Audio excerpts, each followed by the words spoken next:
secretaries, chief executive officers and board chairpersons of 17 state-run agencies have been summoned to explain non-compliance with the government's unified payment system under e-Citizen.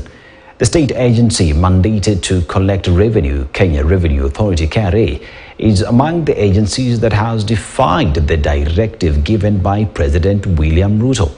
During the meeting, the agencies raised a few concerns around shareholder alignments and reflection of funds paid through e-Citizen, as Brenda Zeda Radido now reports. All government revenue must now go through 222. It has been 5 months since President William Ruto gave a directive that all online payments for government services be made through a single government payment bill number 22222 and e-Citizen. On Wednesday morning, principal secretaries, CEOs and board chairpersons of 17 state-run agencies were summoned at the KICC to explain the reason for non-compliance with President Ruto's directive. The agencies raised concerns around shareholders and reflection of funds paid through e-Citizen.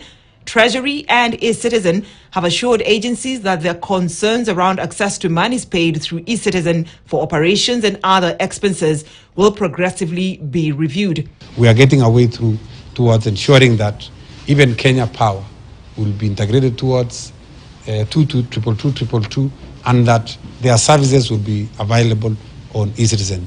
We are starting with application for new applications for connection, and we are saying that will instantly be available on e-Citizen.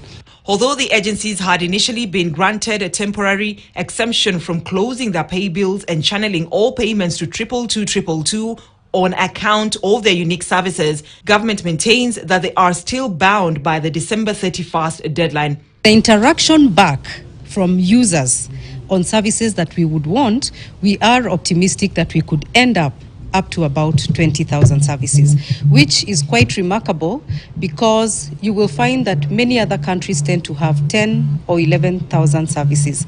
Some government agencies have been accused of frustrating revenue collection and transparency by maintaining separate bank accounts and advertising unofficial payment channels. We had exempted it because of the complications that really come with onboarding of those services. There are some agencies that are still having a low level of automation, and this is an area that we encourage adoption towards digital transformation, because only then can you begin to recognize these services and the revenues that come from them on the e-Citizen platform.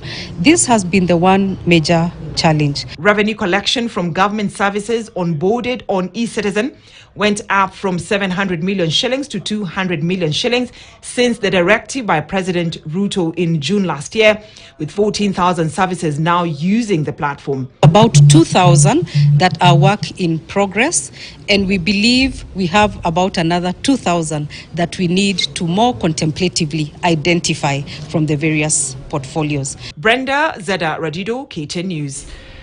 Thank you, Brenda, for that report. Now, Transport CS